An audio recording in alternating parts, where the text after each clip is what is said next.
देख रहे हैं the daily show with Munir Memon.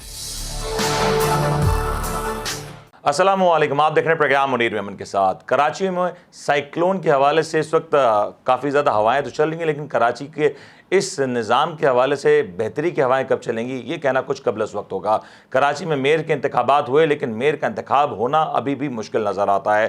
Karachi में मेयर किस जमात का होगा और कौन सी जमात अपना मेयर लाने में कामयाब हो सकेगी, ये एक दूसरा बड़ा मौमा है। अगर वोटिंग के एतबार से बात की जाए तो जमात इस्लामी ने अब तक जो आदाद शुमार देखने में आया है, उसमें जमात इस्लामी नंबर 1 पे नज़र आती है, पाकिस्तान पीपल्स पार्टी नंबर 2 पे, और पाकिस्तान तहरीक इंसाफ का जो नंबर है वो नंबर 3 पे आता है। MQM मुत्तहिदा कौम पाकिस्तान ने इस तमाम तर प्रोसेस से किनारा कशी इख्तियार की। उनके कुछ रिजर्वेशन थे, वो क्या थे उनके हवाले से भी बात करेंगे। लेकिन अब जो सूरत हाल तब्दील हो रही है, उसके बाद क्या जमात इस्लामी कराची में अपना मेयर ला सकेगी या नहीं, ये एक बड़ा सवाल है। इसी वजह से आज प्रोग्राम में गुफ्तगू करेंगे। हमारे साथ प्रोग्राम में आज शामिल हैं जनाब इरफान अल्लाह वाला साहब, जिनका ताल्लुक़ है जमात इस्लामी से। साथ में हमें स्टूडियोज़ में ज्वाइन करें सलमान अहमद नकवी साहब, जो एक एनालिस्ट हैं। साथ में हमें ज्वाइन करेंगे जनाब राना तंजील साहब, जो कि ताल्लुक़ रखते हैं मुत्तहिदा कौम पाकिस्तान से, और लियाकत सईद लोधी साहब का ताल्लुक़ है पाकिस्तान पीपल्स पार्टी से। गुफ्तगू का आगाज़ इरफान साहब आपसे करेंगे। जमात इस्लामी अब भी इतनी कॉन्फिडेंट है क्योंकि इतलात आ रही हैं कि तहरीक इंसाफ के कुछ चेयरमैन ने एक फॉरवर्ड ब्लॉक बनाया है और वो जमात इस्लामी को वोट के हक में नहीं है। तो आपकी क्या अपडेट्स हैं इस वक्त? अच्छा, मुझे आप ये बताइए कि मुझे आप 2 मिनट दे सकते हैं तो मैं थोड़ी सी तमहीद के साथ बात करूंगा। सर आप जस्ट नीड 2 मिनट्स। जी जी जी जी बिस्मिल्लाह, जज़ाकल्लाह कि आपने याद किया। देखिए, सबसे पहले तो आपने मुझसे भी सवाल किया कि आप मेयर बना रहे हैं या नहीं बना रहे। तो इस सवाल को ना हम ये पिछले कोई 1 साल से ये सवालात सुनते आ रहे हैं। हम चूंकि रेफरेंस टू कॉन्टेक्स्ट बताना चाह रहा हूँ कि थोड़े से पुराने सवालात से बता दें। सही। सबसे पहले सवाल हमसे ये होता था कि जी इलेक्शन होने जा रहे हैं या नहीं होने जा रहे। तो हम कहते तो हो रहे हैं, और फिर वो इलेक्शन आगे बढ़ा देते थे, और वो हर दफा एक नया बहाना बना देते थे, चाहे वो 1 हफ्ते पहले हो, चाहे वो 1 दिन पहले हो। और यानी जिस दिन इलेक्शन हो गए उसकी रात तक हम भी पूरी यकीन नहीं थे कि इलेक्शन हो जाएंगे, और बाकी लोग भी पूरी यकीन नहीं थे कि इलेक्शन हो जाएंगे। और वोटर जिस दिन इलेक्शन थे उस दिन भी कहता था कि भाई मुझे उस दिन ही बताना सुबह के इलेक्शन हो रहे हैं तो मैं आ जाऊंगा, वरना अब मुझसे जो है ना वो मेरे पास आके कंपेन करने मत आना। तो एक तो ये एम्बिग्विटी हम करते रहे, और 1 साल तक तकरीबन इस एम्बिग्विटी करते रहे, और ऐसा लगता था कि जमात इस्लामी के अलावा किसी को परेशानी नहीं है कि कराची के लोगों को हक रायदही मिले कि वो अपने घर के अतराफ को कैसा रखना चाहते हैं। सही। जब बिलाखिर इलेक्शन हो गए तो फिर ये सवाल होता था कि भाई ये आगे बढ़ेंगे या नहीं। मैं तो आपको सुन सकता हूँ। जी जी सर आप बोलें। जी, तो यानी मैं हमारे एक और साथी जिन्होंने बाद में इलेक्शन का बाइकआउट किया, जो मेरे हल्के से जिससे मैं खड़ा हुआ, उस हल्के में हम संडे को इलेक्शन थे, और जब हम जुम्मे की नमाज पढ़ने मस्जिद में गए और पैम्पलेट साथ में और हम बांट रहे थे, तो वो साथी बाहर निकले और गले मिलते हुए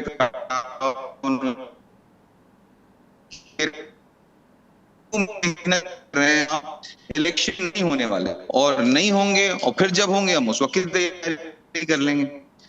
तो मैं सिर्फ इतनी सी गुजारिश कर रहा हूँ कि ये अच्छा एक सिंपल सी बात नहीं हुई कि आप जीत रहे हैं या हार रहे हैं, बल्कि हम तो राइट ऑफ इलेक्शन, जैसे कि मतलब वोट को जो इज्जत दो और वोटर को इज्जत दो, और वोटर कोई चीज है, वहां से हमारी कंपेन शुरू हुई, और अल्हम्दुलिल्लाह यहाँ तक पहुंच गई कि वोटर ने 9 लाख लोगों ने वोट दे दिए जमात इस्लामी में या और पीटीआई के हक में।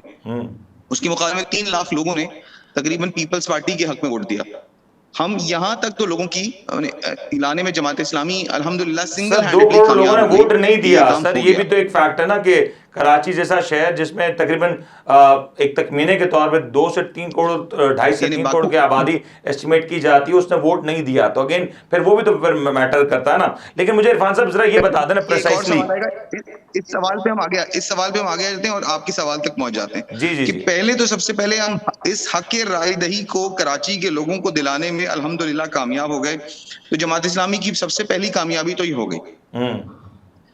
अच्छा, इसके बाद जब जमात इस्लामी को 4 लाख के करीब वोट लोगों ने या 4.5 लाख लोगों ने वोट दे दिया, और पीटीआई को 3.5 लाख लोगों ने वोट दे दिया, और जमात इस्लामी के लोग जीतने लगे, तो हमारा कंटेंशन ये है कि 11 के करीब सीट्स ऐसी हैं जिसपे बिल्कुल वाज़े इरफान अंदाज साहब, में है कि इरफान साहब, मैं आपकी और बात समझ उसका चुका हूँ। रिजल्ट इरफान साहब, कराया गया। इरफान साहब, मैं आई गॉट योर पॉइंट। मुझे बिल्कुल आपकी इस बस बात से बिल्कुल मैं आपके साथ हूं कि जमात इस्लामी की एक पूरी एक तहरीक थी और आपने कराची में बल्दियाती इलेक्शंस कराने के लिए यकीनी तौर पर तकदो की। लेकिन अब सवाल यह है कि इस वक्त जो आप मेयर बनाने की जो बात हो रही थी वो एक अलायंस के तौर पे हो रही थी कि तहरीक इंसाफ के साथ मिलके।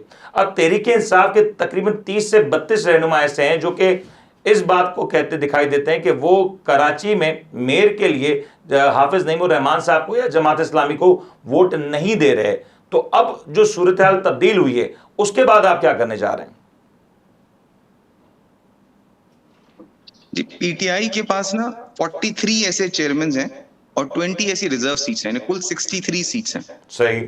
आप फरमा रहे हैं कि 30 से 32 लोग ऐसे हैं जो अनाउंस कर रहे हैं कि हम जमात इस्लामी को वोट नहीं देंगे और पीपल्स पार्टी को वोट देंगे। नहीं सर, वो पीपल्स पार्टी को वोट देने की बात सवाल नहीं, उन्होंने जमात इस्लामी को वोट देने के हवाले से अभी तक पार्टी की पॉलिसी से हमांगी का इजहार नहीं किया।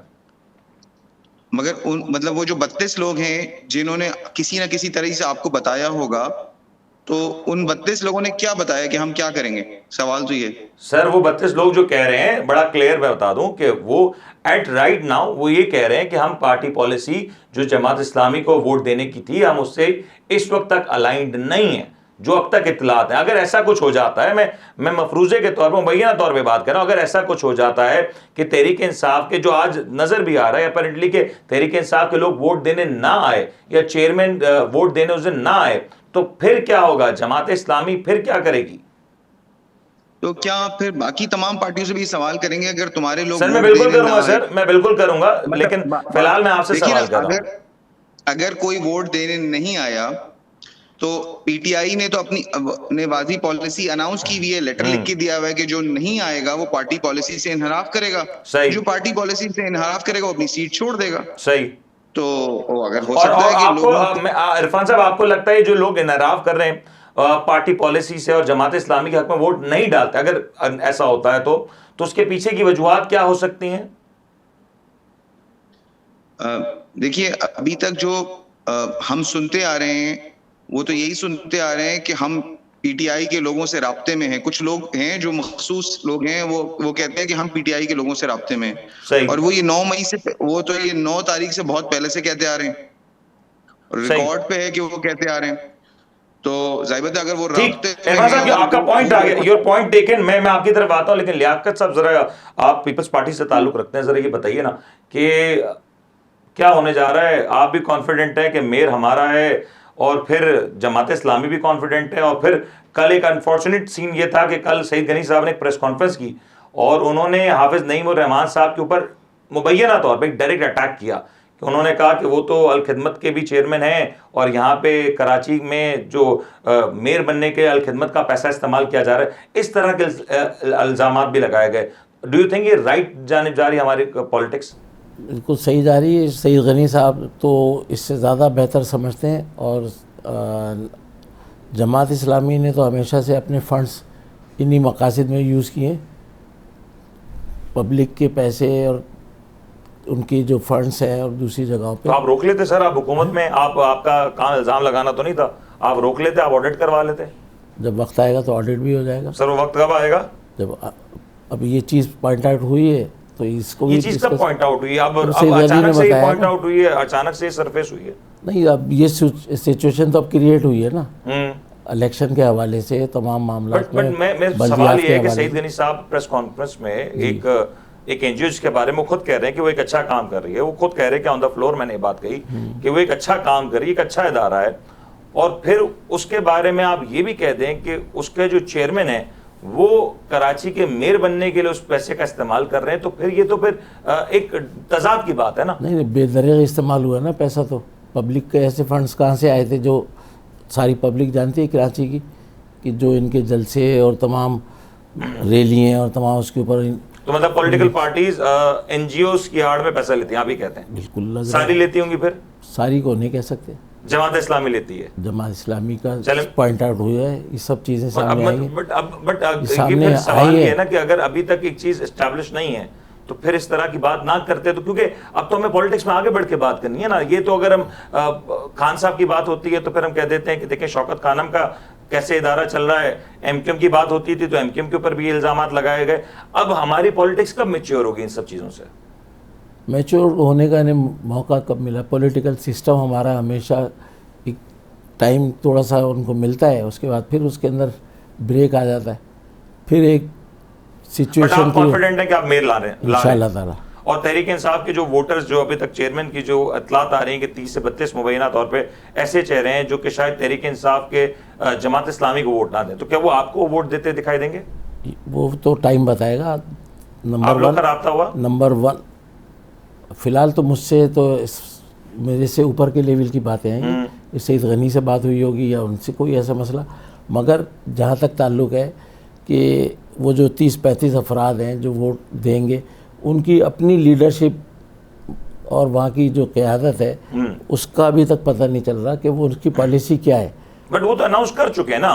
देखिए ना, आप जमहूरियत की बात कर रहे हैं, वो तो अनाउंस कर चुके हैं कि हमारा वोट तहरीक इंसाफ का वोट जमात इस्लामी को है। तो उस पार्टी पॉलिसी उस वक्त था जब आज नहीं है। 9 अक्टूबर से पहले की बात है। बट ये अब तो इसके बाद 9 हालात अक्टूबर बहुत। के बाद ही अनाउंसमेंट हुआ है। किसने किया? वो तहरीक इंसाफ की जानिब से तहरीक कि इंसाफ में किसने किया? सर तहरीक इंसाफ की सिंध की क़यादत ने किया in consent with chairman Tehreek Insaf. Chairman तो खुद मफरूर थे उस ज़माने में तमाम चीज़ों में। 9 अक्टूबर के बाद वो अपनी कौन सी सर कब पोजीशन मफरूर हो, होल्ड मुझे करेंगे? नहीं इल्म है, लेकिन मैं कोशिश करूंगा। कोर्टों में जा रहे हैं सर कभी, मफरूर होना, खुद जा- कोर्ट में जाने वाला मफरूर नहीं होता ना सर। वो सब सिस्टम में पॉलिटिकल सर सिस्टम मफरूर तो इज उनका नहीं चल एब्सकॉन्डर। रहा। एब्सकॉन्डर वो होता है जो छुपता फिरे अदालतों से, पुलिस से। खान साहब इस वक्त एब्सकॉन्डर की फहरिस्त में नहीं आते कम से कम। एब्सकॉन्डर नहीं थे, मगर पुलिस तो उनके आगे पीछे भाग रही थी। पुलिस का पूरी तो तंजीम आप उनकी सियासी कारकुन, आपको पता है मुंतशिर पुलिस थी। आगे पीछे रहती है। हाँ, पुलिस बस तो वो उसी वो नहीं जब तक सियासी वो कारकुन के पीछे पॉलिसी जो बनना चाहिए थी उस टाइम पे, वो पॉलिसी उन्होंने अच्छा, इस आप कह तरफ रहे हैं कि देखा उस ही वक्त जो तहरीक इंसाफ की जानिब से अनाउंसमेंट हुआ वो नल एंड वॉइड है। अगर अब कोई ऐलान होता है तो फिर अब उसका होगा ठोस तो क्या है? पता चलेगा। चलें राना साहब, ये जरा आप बताएं, आपने तो चले इलेक्शन से बॉयकॉट कर दिया एंड आज भी आप कंटेस्ट कर रहे हैं कि इलेक्शंस टेक्निकली गलत हैं, कंसीडरिंग द रेशियोज भी वो पूरे नहीं है, जो वोटर टर्नआउट की बात है। फिर जो आपने एक और ये भी कहा कि जो कॉन्स्टिट्यूंसीज जो बनती हैं वो भी उसके हवाले से भी एक मामला रहा, वो भी आप उसको चैलेंज कर चुके हैं। डू यू स्टिल फील कि इस बार मेयर हो जाए और उसके बाद मामला को आगे बढ़ाया जाए?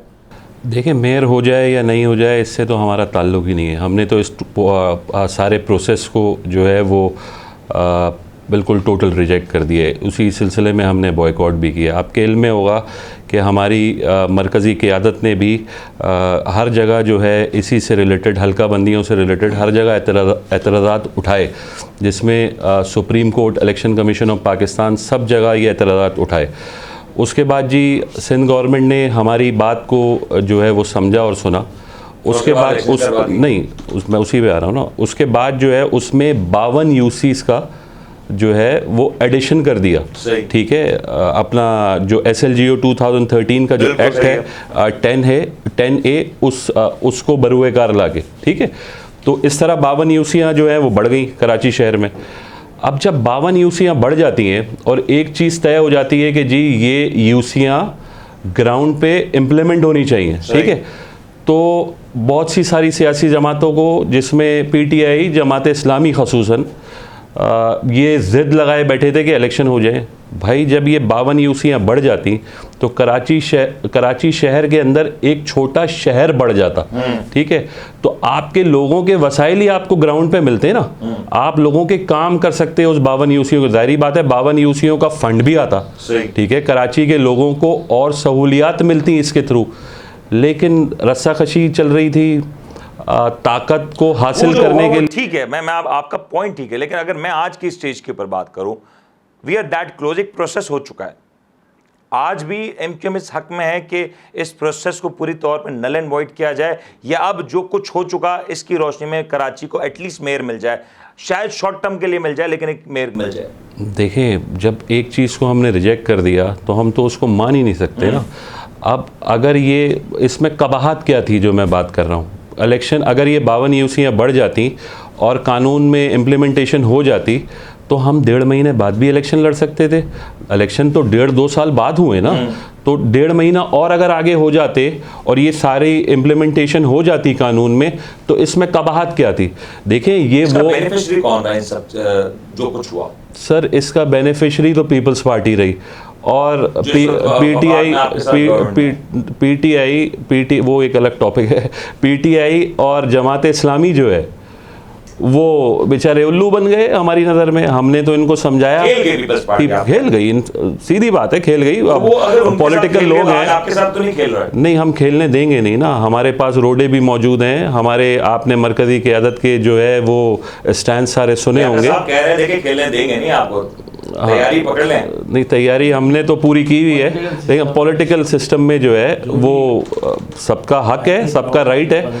यही देखें, थोड़ा सा मैं इस चीज़ को थोड़ा सा उसको ब्रॉड प्रोस्पेक्टस में ले लेता हूँ कि इसी सिंध गवर्नमेंट से हमने 52 यूसीए मनवाई ना, इसी सिंध गवर्नमेंट से मनवाई ना, ठीक है, इसी पीपल्स पार्टी की क़यादत से मनवाई ना।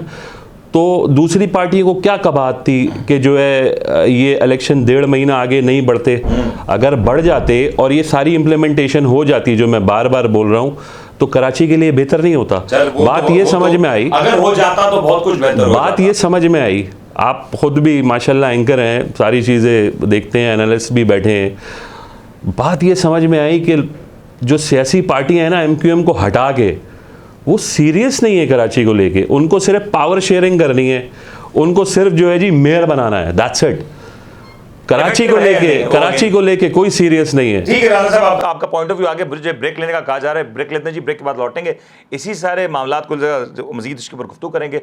और ब्रेक लेते हैं, ब्रेक के बाद हाजिर होते हैं।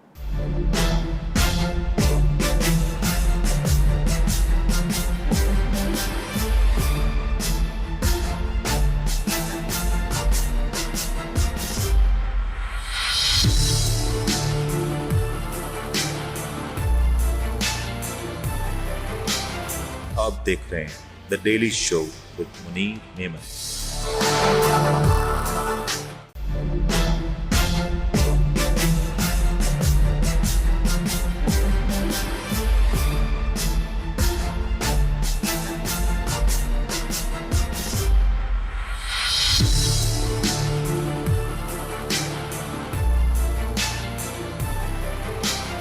आप देख रहे हैं the daily show with Munir Memon.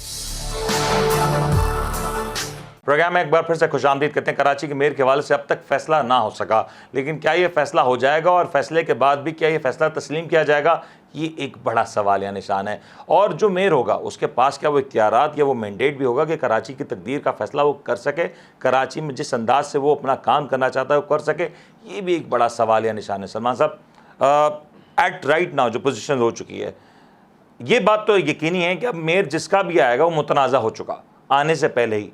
ऐसी सिचुएशन में कराची जैसे मेट्रोपॉलिटन सिटी का, जो दुनिया के बड़े शहरों में इसका शुमार होता है, उसका मेयर आने से पहले मुतनाज़ा हो जाए तो फिर क्या एक्सपेक्ट किया जा सकता है? बिस्मिल्लाहिर्रहमानिर्रहीम। देखें, बज़ाहिर इलेक्शन ये जो सिलसिला चल रहा है, इसमें हम देख रहे हैं कि पीपल्स पार्टी फ़रीक है, जमात इस्लामी फ़रीक है, लेकिन मैं समझता हूँ सबसे बड़ा फ़रीक कराची है, कराची के अवाम है। 1973 में जो शहर बीजिंग से भी ज़्यादा, बम्बई से भी ज़्यादा, सिंगापुर से भी ज़्यादा डेवलप्ड, मॉडर्न और ख़ूबसूरत शहर करार दिया गया था 1973 में, ये रिकॉर्ड पे मौजूद है। आज 50 साल बाद 2023 में क्या सिचुएशन है? कूड़े का ढेर हम कह सकते हैं, इंफ्रास्ट्रक्चर तबाह हो चुका है, पानी का निज़ाम, पानी की निकासी का निज़ाम, तमाम सिस्टम जो भी बल्दिया के अंदर आते हैं वो तबाह हो चुके हैं। और इन तमाम मसाइल को हल करने का सिर्फ़ और सिर्फ एक ज़रिया, और वो है बल्दियाती इंतखाबात। अल्लाह करके हुए जनवरी में, आज 5वां 6ठा महीना, अभी तक प्रोसेस ही ख़त्म नहीं हुआ है और ना ख़त्म होता हुआ नज़र आ रहा है। तो मैं समझता हूँ ये बड़ी ज़्यादती और नाइंसाफ़ी है। अब अगर सूरत हाल पे अगर हम देखते हैं तो आपने पाकिस्तान तहरीक इंसाफ को थोड़ा हल्का लिया है, बड़ी पार्टियों के से आप सवालात करें, लेकिन मैं समझता हूँ सारी ताकत इस वक्त पाकिस्तान तहरीक इंसाफ के पास है। वो जिस तरफ भी वोट उनका जाएगा, उनका मेयर मुंतखब हो जाएगा। उन्हें खुद नहीं मिल पा रहा, आप उनको वोट कहीं और बस डालने की बात, सारा उनके ऊपर डिपेंड, उनको खुद छोड़ के जा रहे हैं, आप कह रहे हैं उनका सारा उनके ऊपर डिपेंड करता है। देखिए वो मामला दूसरे हैं, लेकिन इस वक्त जो है हालांकि वो किसी तरह से भी उनकी अददी बरतरी बिल्कुल भी नहीं है, 63 सीटें हैं उनकी, लेकिन वो जिस तरफ भी उनका झुकाव होगा यकीनन उसका वोट जाएगा। मैं तो ये चाहूँगा कि जिस तरह से पहले हमारे यहाँ अब्दुल सत्तार अफगानी साहब आए थे, नेमतुल्लाह खान साहब आए, मुस्तफ़ा कमाल ने भी अच्छे काम किए, कितने शानदार उनके अदवार गुजरे हैं। हमें तो कराची बीइंग अ कराची आइश में कराची वालों की बात मैं आपने बिल्कुल सही कहा। मैं बिल्कुल ये बात भी है कि अगर कराची की तामीर तरक्की के लिए 2-4 साल ज़रा लग के सारी जमातें काम कर ले तो इसमें कोई बुरी बात नहीं है, और शायद सभी का इसमें कोई ना कोई स्टेक हो जाए तो वो ज़्यादा इफेक्टिव हो सकता है कराची के एतबार से अगर बात की जाए। इरफान साहब, कमिंग बैक टू यू, एक प्रेस कॉन्फ्रेंस हुई कल, मैंने लियाकत साहब से बात पूछी, आपसे भी पूछ लेता हूँ। सईद गनी साहब ने काफ़ी सीवियर इल्ज़ामात लगाए हाफिज़ नईम उर रहमान साहब के ऊपर, आपका जो NGO का जो इदारा है अल खिदमत उसके हवाले से, और ये कहा गया कि जो इस वक्त कराची का मेयर बनने के लिए जो फंड्स है उसकी तकसीम अल खिदमत के अकाउंट से हो रही है। सर ये कितना आप समझते हैं, क्या मतलब ये एक सही अंदाज है सियासत का, और ये कहाँ तक सदाकत है इसमें? जी देखिए, आपके सवाल का अंदाज खुद बता रहा है कि ये एक सही अंदाज नहीं है, और हम सर मैं तो कह रहा हूँ सही अंदाज नहीं है। हमारे पास लोग अमानत देते हैं अल खिदमत के लिए, और हम उसको अपनी पूरी इस्तिताअत के मुताबिक जिस काम के लिए वो पैसे दिए जाते हैं वहीं पे खर्च करते हैं। हाँ, इस बात का जरूर हमें फायदा होता है कि हम जमात इस्लामी का इदारा है, वो किसी की मदद करता है तो लोगों का दिल जमात इस्लामी की तरफ माइल होता है, ये एक काम है, इसमें तो मेरे ख्याल है कोई हर्ज की बात नहीं। लेकिन इल्जाम यह है कि हमने उन फंड्स को किसी और जगह अगर मिसयूज किया है तो proof of burden lies upon जो एतराज कर रहा है वो उसको कोई ना कोई प्रूफ दीजिए, हम अपना प्रूफ देंगे। लेकिन पहले वो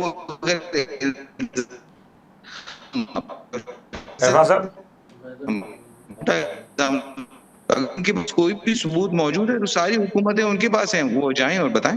बट आप अभी आपके ऊपर भी तो एक बर्डन है ना कि अगर सईद गनी साहब ने एक प्रेस कॉन्फ्रेंस में अगर इस तरह की बात कही है तो you can also take him to the court, या आप भी एक उनसे सवाल तो कर सकते हैं कि आपकी एक ब्रांड इमेज है, आपके इदारे की एक रेपुटेशन है, और आप खुद एक चैरिटेबल ऑर्गेनाइजेशन अगर रन करते हैं, अगर वहां पे उसकी फेस के ऊपर अगर इस तरह से कोई बात आती है तो आपको भी एक फिर जिम्मेदारी आपकी बनती है कि आप भी उसको चैलेंज करें इन द कोर्ट। बिल्कुल। आज हाफिज नईम उर रहमान साहब ने जो प्रेस कॉन्फ्रेंस की थी अभी कोई 4:30 बजे के करीब, उसमें वाज़ेह अंदाज में उन्होंने बोला है कि भाई अगर हम इस पे जो है ना वो आपसे अगर मतलब आपके पास कोई सबूत है तो लेकर आइए, वरना आप माजरत कीजिए, और वरना हम जो है ना वो जो हमारा कानूनी हक होगा हम उसको पूरी तरह लेंगे। अच्छा यार जरा ये बताइएगा कि क्या जमात इस्लामी अभी जो एक सूरत हाल डेवलप हो रही है, अगर कराची में जमात इस्लामी अपना मेयर नहीं ला पाती और पीपल्स पार्टी कामयाब हो जाती है, whatever the reason is, मैं रीजंस के ऊपर बात नहीं कर रहा, तो आप फिर कराची में जमात इस्लामी की तरफ से हमें एक प्रोटेस्ट नजर आएगा, एक एहतजाजी तहरीक नजर आएगी? देखिए ना, अगर इस वक्त 2 तरीके होते हैं, एक इलेक्शन हो रहा होता और लोगों को अपनी मर्जी से आजाद मर्जी से वोट देने थे, जैसे कि इलेक्शन अभी हुआ और हमें इसमें आपने कहा कि 4.5 लाख वोट क्यों मिले या 9 लाख वोट क्यों मिले, और इतने अगर कम मिले या किसी को ज्यादा मिले, तो उसपे तो बिल्कुल हमें उस पर खामोश होना चाहिए और उस पर अपनी गलतियों का जायजा लेना चाहिए। लेकिन दूसरी तरफ ये तो कोई ऐसे इलेक्शंस नहीं है ना, ये तो गिनती हुए इलेक्शंस हैं जिसमें जमात इस्लामी और PTI ने लिख के इलेक्शन कमीशन को दे दिया है कि हमारे लोग, यानी PTI ने ये लिख के दे दिया है कि हम जमात इस्लामी को वोट देंगे। इरफान साहब एक चीज और ऐड कर दें, सॉरी मैं आपकी बात काट रहा हूं। PTI अगर हमारी पब्लिक पॉलिसी के खिलाफ कोई कुछ करें तो वो वोट नहीं गिना जाएगा। इरफान साहब हाँ, ये मेरा यही टेक्निकल सवाल है। इरफान साहब को D-सीट होना होगा। इरफान साहब मुझे यही बता दें कि अगर कोई शख्स पार्टी पॉलिसी के अगेंस्ट जाके कोई वोट कास्ट करता है तो क्या उसका वोट काउंट होगा, ये सवाल बता दें लीगली। नहीं, लिख के उन्होंने दिया। देखिए उन्होंने इन मामलात में ना मुख्तलिफ प्रैक्टिसेस होंगी जो कि पीछे हुई होंगी ना। अभी आखिरी तरीन एग्जाम्पल पंजाब के सूबाई असेंबली के इलेक्शन, बिल्कुल सही, जिसमें वाज़ेह अंदाज में लोगों ने वोट किसी और को दिया, लेकिन उन्होंने ये कहा कि नहीं, जो पार्लियामानी लीडर का फैसला है उसके खिलाफ वो नहीं हो सकता। सुप्रीम कोर्ट ने उसकी क्लैरिफिकेशन दे दी है तो मैं कोई बहुत लीगल एक्सपर्ट तो मैं नहीं मैं हूं, मैं आपकी लेकिन तरफ आता जो हूं, ये हमने आपने बिल्कुल सही पॉइंट, मुझे यहीं पे आपको रोकूंगा, लेकिन राणा साहब ये जो एक पॉइंट उठाया जा रहा है, आई नो कि एमक्यूएम इस वक्त प्रोसेस से दूर है, लेकिन आप जमहूरी प्रोसेस के तो फिर भी आप फॉलो करते हैं। डू यू थिंक कि ये जो रिवायत अब आ रही है कि एक पॉलिटिकल पार्टी है, जो पॉलिटिकल पार्टी का एक स्टांस है, वर्कर जाके उसके अगेंस्ट, जो वर्कर उस पार्टी के टिकट के ऊपर आते हैं उसके अगेंस्ट जाके अगर कोई काम कर रहे हैं, आप इस चीज़ को इंडोर्स करते हैं कि उनका वोट काउंट होना चाहिए या नहीं होना चाहिए? सर देखें, आपको थोड़ा सा मैं पीछे लेके चलता हूँ। 2015 के जब इलेक्शन हुए थे तो एमक्यूएम पे बहुत शदीद बुरा टाइम था, और 22 अगस्त का वाक़या था। 24 अगस्त को 2016 में मैं भी इलेक्टेड रिप्रेजेंटेटिव रहा हूँ इसी यूसी का, हमने वोट कास्ट करना था। सही। और इस 2 दिन के दरमियान हमें ठीक ठाक प्रेशर आया मुख्तलिफ सियासी पार्टियों से भी और अननोन कॉल से भी।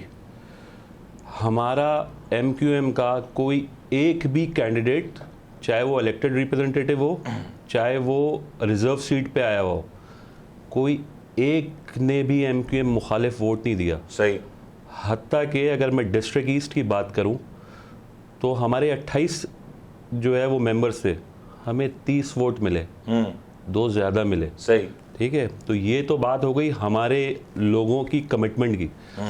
अब बात करते हैं पीटीआई पे। जैसे आजकल जिस तरीके का ये सारा चल रहा है मीडिया पे तमाशा, चेयरमैन तहरीक इंसाफ बोल रहे हैं कि हमने जमात इस्लामी का फेवर कर दिया, नीचे के उनके लोग बोल रहे हैं कि हम जो है हाफिज साहब को वोट नहीं देंगे।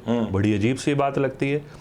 तो इससे ये जाहिर हुआ कि जो तहरीक इंसाफ है, मैं समझ गया, आप बिल्कुल सही कह रहे हैं कि पार्टी ग्रिप नहीं है इस वक्त ना, उसके लोगों के उसके कारकुनों की पार्टी ग्रिप नहीं है, या वट एवर द रीजन है। लेकिन जमहूरी प्रोसेस में, अगर एक जमहूरी प्रोसेस की बात करूं, देखिए ये आप भी जानते हैं, हम भी जानते हैं कि ये जितने भी लोग इलेक्ट होते हैं ये पार्टी टिकट पे इलेक्ट हुए हैं। अगर पार्टी टिकट पे इलेक्ट हुआ हुआ शख्स पार्टी पॉलिसी से इनहराफ कर जाता है ड्यू टू एनी रीजन, तो पहले उसकी जिम्मेदारी है कि वो अपना टिकट सरेंडर करे और फिर अपने लिए या तो खुद जीत के आए आजाद हैसियत में, फिर वोट काउंट करे। तो यही तो कहने का मकसद है, इसमें ही तो अगर ये नहीं हो रहा तो ये गलत हो रहा है ना, इसी में तो अखलाकियात देखी जाती है। बट ये गलत हो रहा है आपकी नजर में? बिल्कुल गलत हो रहा है, जमहूरी एतबार से गलत हो रहा है। जमहूरी एतबार से गलत हो रहा है वो इसलिए क्योंकि लेकिन अगर अब मैं फिर ये चीज है सलमान साहब, अगर ये जमहूरी एतबार से गलत है और नोइंगली के पार्टी पॉलिसी तहरीक इंसाफ की है, पीपल्स पार्टी एक लिहाज से तो ठीक है कि वो कंटेस्ट करे, they are doing that right thing, कि उन्होंने मैदान नहीं खाली छोड़ा और नहीं छोड़ना चाहिए, लेकिन क्या फिर पीपल्स पार्टी अगर इस तरीके से इलेक्ट होकर आ जाती है तो अथॉरिटी स्टैम्प करवा सकेगी? नहीं, मैं नहीं समझता। ये गैर जमहूरी हथकंडे जितने भी हैं, और अगर किसी तरह से भी किसी को प्रेशराइज करके किसी तरीके से भी कन्वर्ट करा जाता है, जो आजकल हो रहा है, तो वो एक गैर जमहूरी अमल होगा और उस पर एतमाद नहीं होगा। ऐसा सिस्टम जो है वो पायदार भी नहीं हो सकता। और यकीनन कराची के अवाम जो पहले ही डिप्राइव्ड हैं, बहुत सारी चीज़ों से महरूम हैं, यकीनन उनके लिए ज़्यादा एक परेशानी का बास होगा, क्योंकि कोई भी सिस्टम इस तरीके से जब आएगा वो ज़्यादा अरसे चल भी नहीं पाएगा और न ही उसकी कोई वैलिडिटी होगी, न उसको कोई कबूल करे। राणा साहब जरा लियाकत साहब ये बता दें, आप ये अभी भी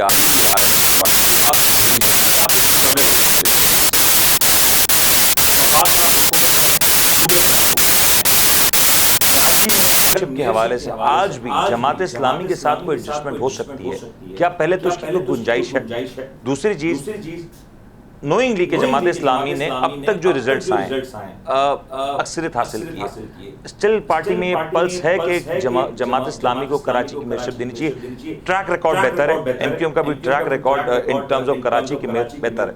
आज पार्टी में इस तरह की कुछ सोच पाई जाती? नहीं, पार्टी के अंदर तो इस वक्त मेजॉरिटी में तो काफ़ी जो रिजल्ट्स अभी चेंज हुए हैं, बहुत सारी जगहों पे पार्टी के नताइज चेंज हुए हैं और उसके अंदर वो जो लीड ली थी जमात ने वो ख़त्म हो चुकी है। अब तो पीपल्स पार्टी के चेयरमैन की तादाद तो आज ही जमात इस्लामी के पास ज़्यादा है ना सर? चेयरमैन की जो भी है, मुझे उसका क्वांटिटी का नहीं पता कि कितने सर लीड चेयरमैन तो उनके जमात पास है। इस्लामी कर रही है ना सर, ये तो मतलब कोई ढकी छुपी बात नहीं है ना। अगर आज जमात इस्लामी और पीटीआई अनाउंस कर चुका है एज पार्टी पॉलिसी, वो दोनों मिलके अगर करते हैं तो, मगर वो अभी तो सर कर दिया ना सर, पीटीआई कर चुकी है। मुझे सिर्फ एक बात बताएं, आप एक ऐसा मेयर ले लें जो जब एक बड़ी तादाद ने मना कर दिया कि सर हम पार्टी जमात को वोट नहीं क्यादत, देंगे। सर पार्टी क्यादत देखें, आप भी जमहूरी क्यादत अलग चीज़ है, क्यादत का तो बेचारी खुद गुमशुदा है। अब ये नहीं तय हुआ कि सर मुझे पार्टी बता की दें क्यादत पीपल्स कौन पार्टी सी के है, जो कैंडिडेट PTI सिलेक्ट की होकर कौन आते सी हैं, लीडरशिप है जो इस वक्त लीड सर कर मुझे रही ये है। बता दें पीपल्स पार्टी के जो कैंडिडेट सिलेक्ट होकर आते हैं, क्या वो आज़ाद हैसियत में आते हैं या वो तीर के निशान पे लिख होकर आते हैं? तीर के तो निशान उनकी पे आते इखलाकी हैं। जिम्मेदारी दूसरी चीज़ ये पार्टी की तंजीम है, पूरा एक सिस्टम है, ठीक है ना। मौजूदा जो सूरत हाल है पीटीआई की वो डिफरेंट है। इस वक्त उनके पास ये नहीं पता कि उनकी चेयरमैनशिप का क्या हाल है, तंजीम अनाउंस कब होगी, क्या बनेगा।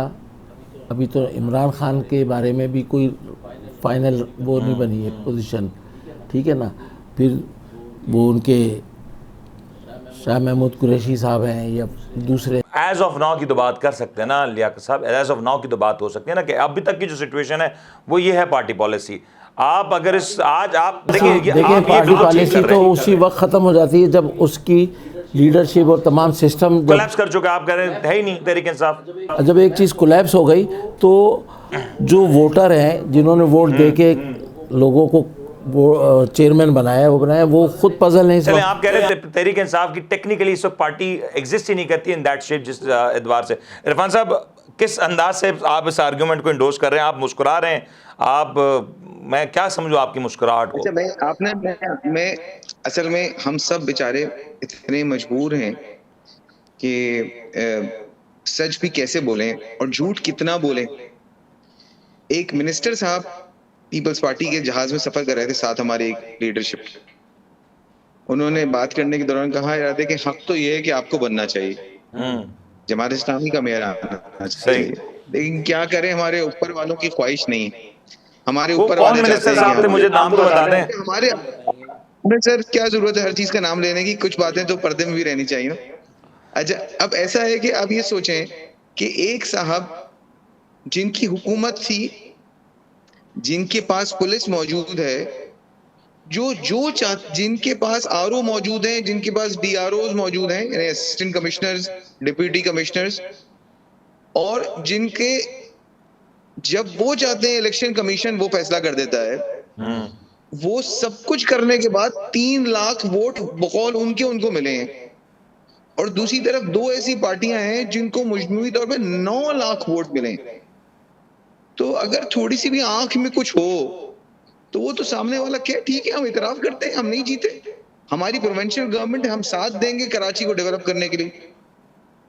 आप यकीन मानिए जब हम इलेक्शन जीत कर आए थे तो सबसे पहले जो नईम साहब ने दावा किया था, ये नईम साहब की ख्वाहिश थी या उन्होंने बरमला ऐलान किया था कि हम चाहते हैं कि सब एक मुश्तरका हुकूमत बनाए, कराची के डेवलपमेंट के मुश्तरका गोल पे हम सब जमा हो जाए। और लेकिन जो है वो मतलब ये लोग नहीं हो रहा ना सर, नहीं हो रहा ना सर, एक पेज पे नहीं है ना। यू ऑल्सो नो कि यहाँ पे जरा मामला खिदमत से कुछ और कर रहा है ना, मामला खिदमत से बढ़ के का चीजों का है ना। तो सर बात इतनी है, देखिए अगर या तो इस इलेक्शन में या तो कराची जीतेगा या कराची हारेगा।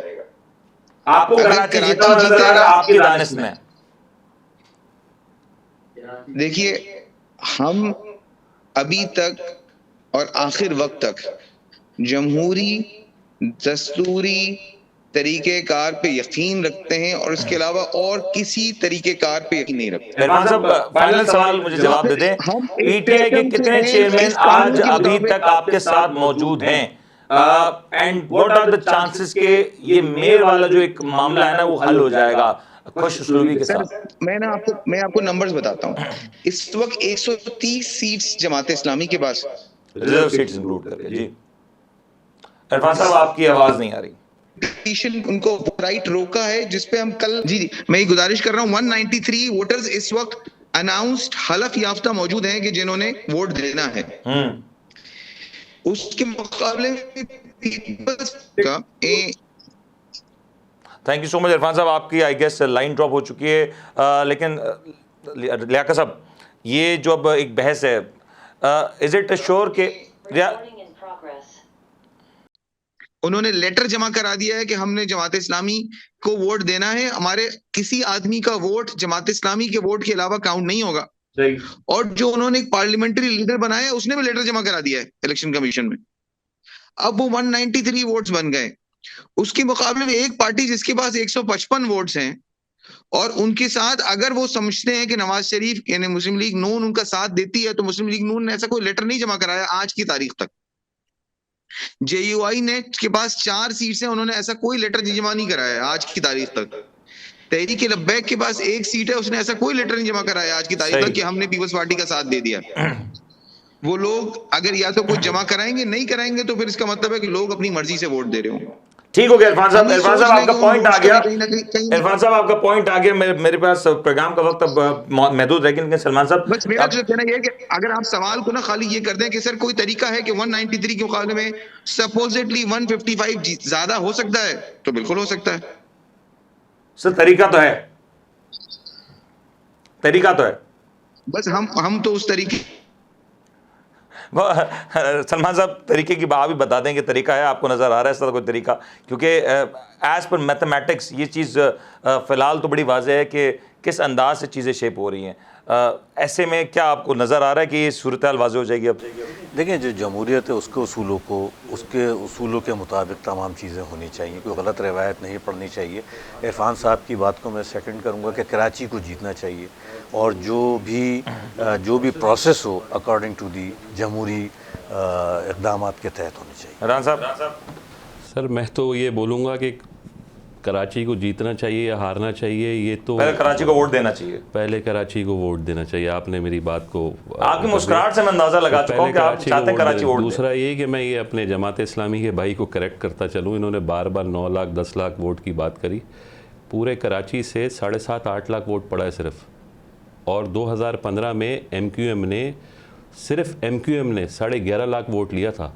तो आप इससे अंदाज़ा कर लीजिए कि कराची जो है वो किस पार्टी को चाहता है और कराची के दिल में क्या है या उसकी आवाम के अच्छा दिल में चलिए क्या ये है। बता दें, आपने फिगर्स बता दी, मैं चैलेंज भी नहीं करता, लेकिन वो क्या मामला था कि कराची में उस वक्त 11 लाख वोट पड़ते थे और 2 घंटे में नताइज आ जाते थे। अब आधे वोट पड़ रहे लेकिन कराची में नताइज नहीं आते 3 दिन तक। तो ये तो आप इलेक्शन कमीशन के लोगों से पूछे ना। आपको क्या लगता है इलेक्शन कमीशन की क्या रफ्तार स्लो हो गई है या उनका कोई मतलब थूक खत्म हो गया कि गिन नहीं पा रहे? तो सारा इलेक्शन प्रोसेस ही काले बल्दियाती कानून पे मुनस्सर होगा, तो आपको लगता है ये सब पपेट शो है कराची के अंदर, और ये सिर्फ कराची की पावर हासिल करने के लिए किया जा रहा है।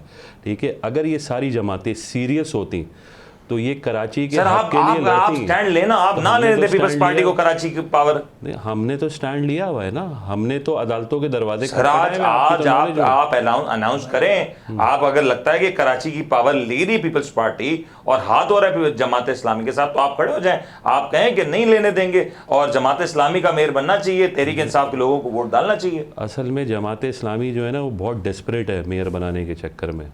अब आप इससे अंदाज़ा लगाएं, convener MQM Pakistan doctor Khalid मकबूल सिद्दीकी हाफिज़ नईम रहमान साहब के पास जाते हैं। ठीक है, हमारे कन्वीनियर जाते हैं एक कराची लेवल के बंदे के पास, ठीक है, और उनको जाके समझाने की कोशिश करते हैं। वो पता नहीं किस टोन में या किस जो है खुमार का शिकार थे कि नहीं जी हम तो ये नहीं मानते, और वो इल्ज़ाम दर इल्ज़ाम की सियासत करने लगे। वो सारी चीज़ें ऑन रिकॉर्ड पे मौजूद हैं। अगर ये दोनों पार्टियां ख़ुसूसन जमात इस्लामी अगर मान जाती हमारी बातों को, जो हक पे मबनी बातें थी सारी चीज़ें, ना माने ना, आप सीनियर हैं, आप कह दें, आप आज कदम बढ़ाए ना, आप बोले हम आपके साथ हैं। हमने कदम बढ़ाया हुआ है, हम इनके साथ क्यों होंगे? ये तो सर जमहूरी प्रोसेस की बात कर सर नहीं, जमहूरी प्रोसेस की बात नहीं। देखें, सियासत होती है असूलों पे। यही लोग थे जो काला बल्दियाती कानून कहते थे इसको, उसी कानून के तहत इन्होंने इलेक्शन लड़ा। तरमीम कर दी थी, तरमीम कर दी थी। देखें, आप सारी चीज़ नोट करें, MQM एक वाहिद जमात थी जिसने इसके खिलाफ जो है वो पटिशन डाली थी। जब जो है अपना चीफ जस्टिस जो है उन्होंने ये सारे जो कानून है। सर मुझे एक बात बता दें, आज MQM ने इस इलेक्शन में पार्टिसिपेट ना करके एक ओपन ग्राउंड तो दिया ना। आप पीपल्स पार्टी की बात कर रहे हैं कि पीपल्स पार्टी ने खेल दिया या तहरीक इंसाफ और जमात इस्लाम के साथ हो गया। सर आपने भी तो एक ओपन ग्राउंड दिया ना, आज आप कंटेस्ट करते, आपकी जितनी भी सीट्स होती, जितनी भी यूसीज थी आपको मिल जाती। सर हम किसी भी उस प्रोसेस का हिस्सा नहीं बनना चाहते जिसमें कराची की आवाम का नुकसान हो। ये टोटल, हमारा ये मानना है कि ये टोटल इलेक्शन रिग्ड इलेक्शन है, ये काला बल्दियाती कानून है। आपकी जो अदालती पिटीशन है, आपको कितनी उम्मीद है कि ये तमाम प्रोसेस रिवर्स हो जाए? हमें तो पूरी उम्मीद है अदालतों से कि इंशाल्लाह ताला इंसाफ मिलेगा कराची शहर को। और कितने अरसा इसमें दरकार होगा? देखें अब जो अदालत जिस प्रोसेस, ऐसा ना हो कि मेयर का अरसा मुकम्मल हो जाए और आपकी पिटीशन ही ना मुकम्मल हो सके। वो तो फिर आप ये फिर जो आपका जो अदालती प्रोसेस है उसको आप जो है वो कसूरवार ठहराइएगा। देखिए मैं आपको एक चीज़ ऐड करता चलूँ, आपके पास आपने कहा सड़कें हैं, आपके पास वो भी ऑप्शन तो मौजूद है ना। मैं आपको एक चीज़ ऐड करता चलूँ। देखिए आपको याद होगा 1973 के जो आइन के मुताबिक 140 के तहत सुप्रीम कोर्ट से हम जीत के आए थे जो बिल्कुल मैं एग्री करता हूं। आपने अभी किसी भी सियासी पार्टी को ये कहते हुए सुना, खसूसन जमात इस्लामी को जो इतनी बुलंद वॉइस लगाती है कि जी जो है एक हाफिज शायद बाकी सब अल्लाह हाफिज, इस तरह के स्लोगन है ना इनके, बड़े जज्बाती किस्म मैं नहीं कुछ कह सकता, है ना। वो मैं सुनता रहता हूँ, मैं तो मुस्कुराता हूँ इनकी बातों पे। तो कभी भी इन्होंने ये पॉइंट रेस किया? जमात इस्लामी के भाइयों से मेरा सवाल है, कराची के ही लोग सर आपका पॉइंट आ गया, मुझे रेस किया, मैं आपका पॉइंट आ गया। और आपने ठीक है कि आपने जो इश्यूज हैं, जो कानूनी इश्यूज हैं, उनको आपने निशानदेही की, लेकिन आप शायद इलेक्शन प्रोसेस का हिस्सा होते तो शायद सूरत हाल मुख्तलिफ होती। लेकिन लियाकत साहब क्लोजिंग रिमार्क्स, क्योंकि अब कहा यही जा रहा है कि मुर्तज़ा वहाब साहब के नाम ये फाइल खुल चुकी है और मुर्तज़ा वहाब साहब ही आपके अगले मेयर कराची होंगे। अगर ये हो जाता है, चलें हो जाता है, माजी में जो पीपल्स पार्टी की कारकर्दगी रही है, आपको अवामी सर्वे के एतबार से क्या लगता है कि लोग पीपल्स पार्टी की ओवरऑल जो कार्रवाई है, जो मामला है, उससे मुतमईन है? बिल्कुल मुतमईन है लोग। देखें बड़ा इतिहास है, कराची कल बारिश हो जाएगी तो मामला हाँ हो जाएगी, मैं तो कह रहा हूँ अभी हो जाए बारिश। मेरा कहने का मकसद ये है कि कराची की मेयरशिप के लिए अरसा दराज से पहली दफ़ा ये कराची के अवाम जो है सेलेक्ट कर रहे हैं एक मेयर को। और इंशाल्लाह ताला ये पिछले आप जो अखवानी साहब का पीरियड है और दूसरे उससे ज़्यादा इंशाल्लाह ताला वो जो 73 की आपने एक जो मिसाल मॉडर्न सिटी और मॉडर्न सिटी बनाया है। जहाँ तक मुर्तज़ा वहाब का ताल्लुक है, उसने एज ए एडमिनिस्ट्रेटर कराची का एक मसला हल करवा सकते हैं, मतलब पीपल्स पार्टी का मैं गुजारिश करूं सर, कराची में लैंड माफिया हल हो जाएगा, बाकी कुछ ना करें। देखिए लैंड माफिया जो है अगर मेयर के अंडर में होगा, किसके अंडर में होता है? ये तो सिंध गवर्नमेंट के हाथ में, फेडरल गवर्नमेंट के हाथ में। देखें यहाँ एक मेयर, ये देखें ज़मीन गवर्नमेंट आपकी है सर, हाँ अभी बताया ना, बिल्डिंग कंट्रोल अथॉरिटी आपकी वो है, मगर जो ज़मीनें हैं वो अलग अलग जगहों की, फेडरल गवर्नमेंट की ज़मीनों पे अलग लोग बैठे काबिज हुए। 30% कराची आप इख्तियार से उसी पे चला ले सर। मैं कह रहा हूँ 30% पे कंटोनमेंट में भी आप ही के लोग हैं ना, मतलब कलेक्टेड बोर्ड की बात करें तो हाँ कंटोनमेंट बोर्ड का देखिए सिस्टम हर जगह के अलग अलग सर। मैं कह रहा हूँ कराची के मेयर के अंडर या गवर्नमेंट ऑफ सिंध के अंडर जितना कराची आता है, आज कराची के सारे जो इस मामले की वजह क्या है कि कराची में जो लैंड एक्विजिशन है वो सही तौर पे नहीं हुई, प्लानिंग सिटी की नहीं हुई। और उसमें सबसे बड़ी वजह क्या है कि आपकी लैंड माफिया जो है, जो एक बेहंगम तरीके से यहाँ पे कंस्ट्रक्शन हो जाती है, तजावुजात हो जाते हैं। सर ये पिछले 15-20 साल से पीपल्स पार्टी की हुकूमत है। अगर आज आप ये कहें कि ये हमारे अंडर नहीं आता तो सर फिर ये बड़ा नहीं, ये बीमारी तो इससे पुरानी है सर। हल कर कच्ची आबादी देखें, सर आप सर्जन है, 15 साल से आप छुरी लेके बैठे सर। आज नहीं छुरी लेके नहीं, आवाम की जो लोग बैठे हुए हैं 20 साल पहले से की आबादी है, बढ़ गई ना ये आबादियाँ तो उससे पुरानी है ना सर, बढ़ गई आबादियाँ सर। मैं कच्ची आबादियों की बात नहीं कर रहा, मैं तो आलीशान प्लाजों की बात कर रहा हूँ सर। प्लाजाओं के लिए तो भाई मदाखलत जो है अदालतों ने करी और तमाम चीज़ों ने करके वो नहीं रोक सके, है ना। सिर्फ एक तो ठीक है, नहीं रोक सकता एक दो है यहाँ पर, इसको तो सब जमातें मिलके अगर करे तो ये काम चले करे। ठीक है, हो तो सकता फिर वो कराची बात के बढ़ लिए लेगी तो दूर तक जाएगी, बढ़ेगी। आपने सही कहा कि सब जमातों को सब कलेक्टिवली जमातों को मिल कराची की अथॉरिटी एक जमात के ऊपर जिम्मेदारी नहीं आ सकती। मैं उस जमात के ऊपर जिम्मेदारी जरूर आ सकती है जो बरसर इक्तदार हो और जो देखिए कराची में भी अपोजिशन हो, का भी सूबे एक में रोल हो। होता है, अपोजिशन का भी एक रोल होता है। पीपल्स पार्टी अगर इक़्तिदार में है वो कर रही है तो आपकी अपोजिशन क्यों सो रही है?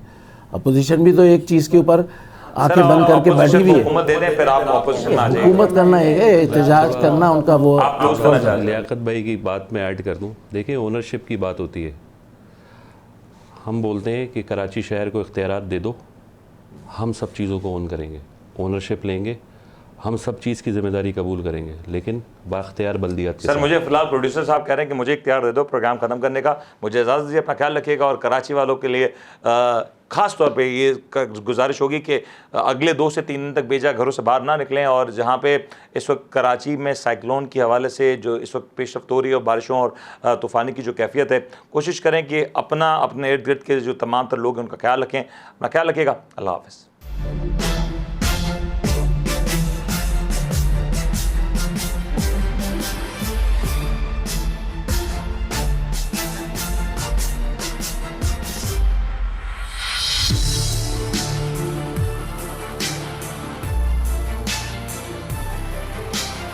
आप देख रहे हैं the daily show with Munir Memon.